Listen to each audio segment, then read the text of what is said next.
James Donovan from Flip Flip Bang Bang, and he's here with us in Singapore today. We just found out he's a regular traveller to these parts, so we're more than happy to welcome him whenever he's here. So thanks for coming and joining us today. That's alright, thank you for having me. Yeah, it's a pleasure having you. I didn't get a chance to play against you, I guess. Well, that's because you were clearly doing too well and I was doing too badly. And I will apologise, I'm at the end of the holiday, so if I sound tired and rough, it's because I'm tired and rough. No, you're fine, you're fine. Okay, so you played with us today, right? How is it like, the difference between the meta here and there?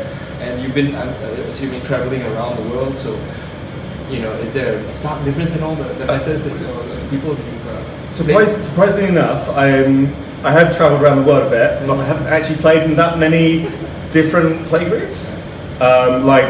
We have lots of friends in, because I play in Brighton, we have lots of friends in places like Southampton and Chichester, but most of the time when I'm over there, we're just playing for tournaments, so we don't get like the casual gameplay, which is what we had today. I think there are obviously differences in the way that you are building decks, like the Jetfire deck sort of day with the double mining pig was amazing, and I love that so much. But there's also similar things, like I think you were playing Lord Megatron, which you see quite often. Obviously Timothy was playing Shockwave. It was nice to see Aerobots again, which I haven't seen in Wave 4.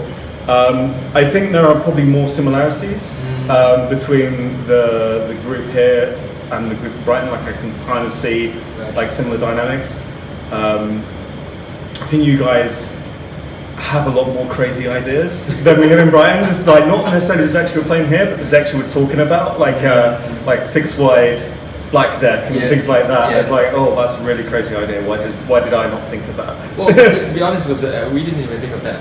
It was a new guy who joined us. And oh, really? He was short of cards and he didn't have all the rares that he needed, so we put together a bunch of small guys with all the orange and red battle cards. It really took us by surprise. That just sounds so terrifying. But it was fun though. It was fun. It really does not make you want to play Blue. Yeah, not at all.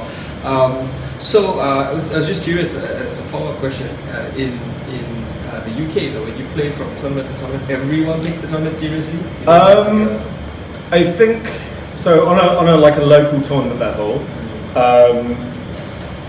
I wouldn't say that everyone takes it seriously. I mean, obviously we take the rules seriously and everything like that. But like I think there are periods where everyone like plays like meta decks, but I think mostly people want to play decks that I have fun with. I don't think people want to go to their local tournament and be like really aggressive and really competitive. I think people mostly just want to have fun. That will change when there is something on the line. I think you had something similar, but we had like the UK Energy Open. And there were a bunch of tournaments that led into that, and if you won that tournament, you got 2 buys for the European Energy Open. Those tournaments were a bit intense. Like you could feel a little bit more stress in the air with those ones. Understood. Let's talk a little bit more about your blog. First of all, I wanted to ask the name. How did you come up with the name? Yay, I get to answer this question on camera. So I wanted to make a Scavengers themed blog. So Scavengers, I don't know if you read the comics. Yes. Okay. Yeah. So I haven't read it, but yeah. Okay. So just for anyone who doesn't know, there is a group in the comic series Modern ECI called the Scavengers. They are like a ragtag bunch of Decepticons. The war is over. The Decepticons mean nothing anymore. And they are just useless at everything. And one's cowardly, one's got anger problems, one's misfire, that kind of thing. And I really love all their stories, and I really wanted to make it a Scavengers themed blog. And I was thinking of like names I could give it. And they have a game that they play on their ship called Shoot Shoot Bang Bang. Where they shoot each other with those little pop guns. And I thought, well, that's a cool thing. And then I just replaced Shoot with Flip, and I was like, oh, that's actually a good name. It's not necessarily an easy name to say. No, but it's good. It just represents the game really well. Yeah, it does. So, okay, and why then did you choose to go with more casual, so to speak, content rather than usual Yeah, so competitive stuff? like I felt like competitive Transformers is well served. Yeah. Like there is no way I can compete with Scott Landis and Vector Sigma. Right. I like No one. like I'm like there's no point me trying. And like the circumstances I'm in the UK. We don't have a tournament scene where you can play for large amounts of money, Right. where they do have it in the US. So I could make a competitive based blog, but I don't think I would make a good job of it. Right. I think I'd be wrong about lots of things. So my approach has been to make stuff that I think is fun and I think is interesting, and I want to make it so that when it comes to the site, you're not necessarily reading about stuff that's competitive. It's more like, oh, these are interesting ideas. I might try them out in my local game group.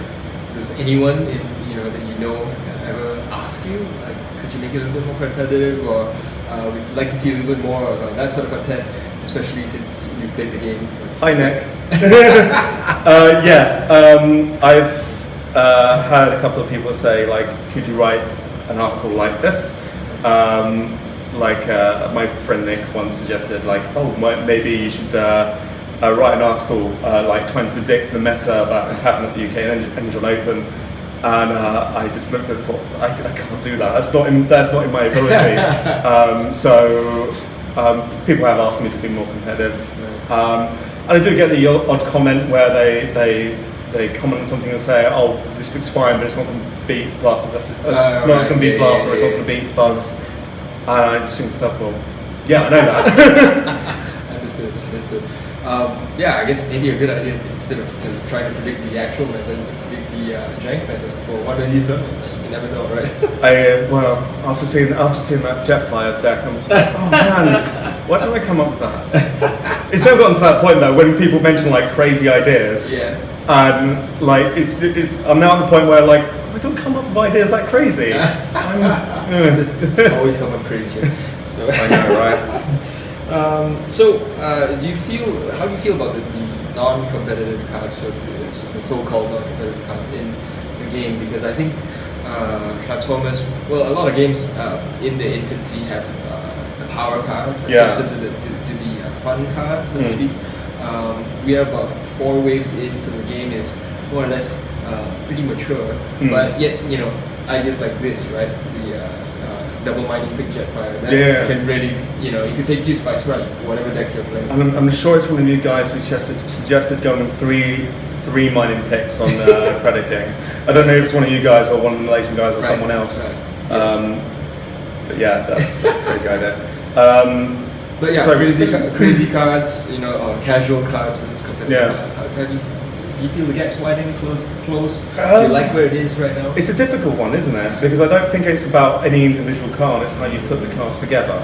And you can come up with like really interesting ways of putting together cards that people don't think about and end up creating crazy results. And some of those don't really work that well, but in that one instance it works really well. So I don't know if it's so much that the gap is closed, so much as I think there's such variety that I can see cards that people have ignored suddenly becoming vital parts of decks that are really good. I mean, there's obviously going to be cards that are just always going to be weaker than other cards. Like Cup is never going to be the meta, but there's always the interesting cards that you can always come back. And Cup can be interesting as well because he's really vanilla on both sides. Right. So. But a good example actually might be cards like Mission Gear and Equipment Enthusiasts, which people just. People knew they were useful. But it's just waiting for the right time with the right. Obviously they made that really powerful deck in Wave 2, and then they suddenly came back and it's really amazing deck in Wave 4 that everyone hated. Cards like that. I think cards that do interesting things will always come back. Well, is there a favorite card or character in the game that you really like to build around, or build something around that you really, enjoy playing? Okay, so I've had a chance to think about this.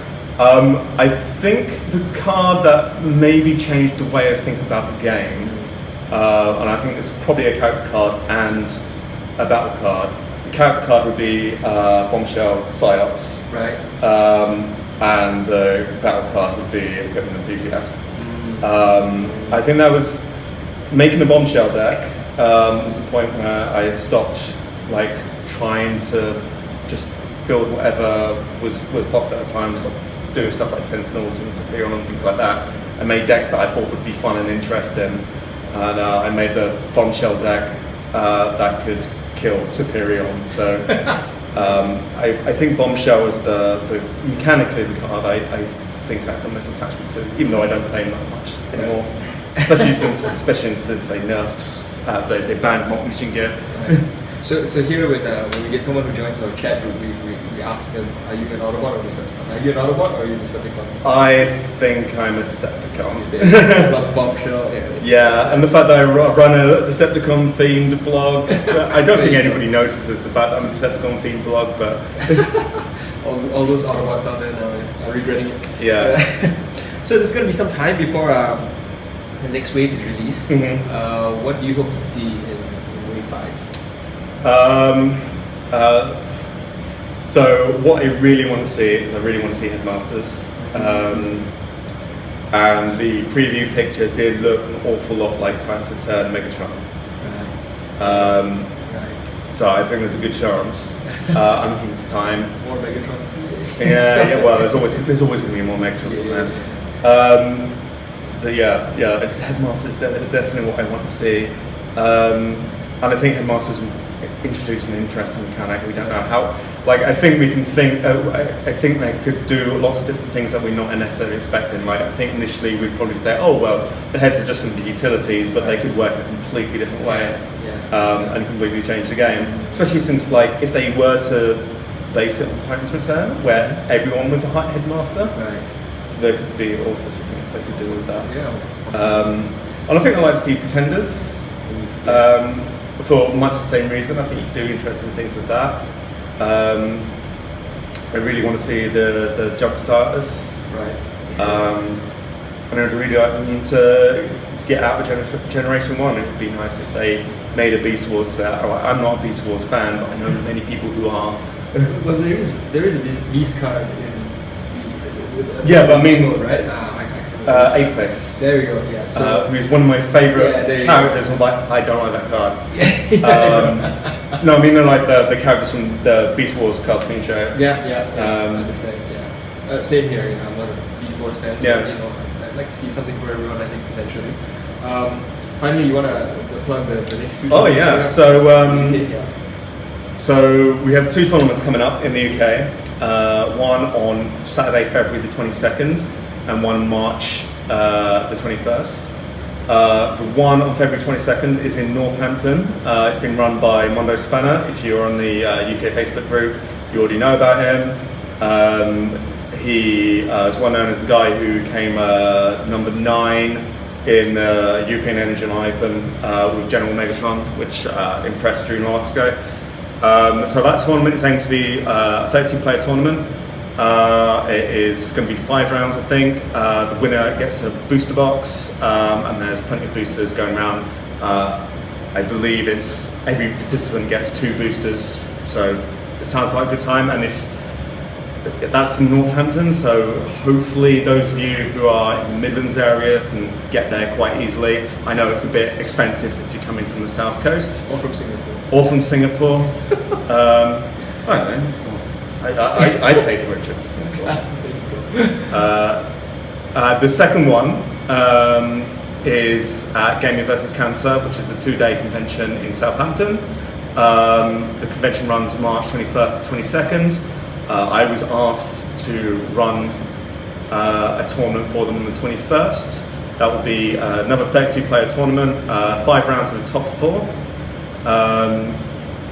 The prize pool. I don't think I can officially say anything about it just yet, because I don't think we're officially live about it. But I am here in Singapore, and there is an exclusive card that came out in Singapore, and not in the UK. I don't know if that's relevant. There you go. So that's all you'll say for now, right? Yeah. So, okay. James Donovan, thank you for being here with us. We'd like to thank Flagship Games for allowing us to film an interview here and hosting us every week as well. Welcome anytime. Yeah, thanks for having me. Yeah, thanks a lot.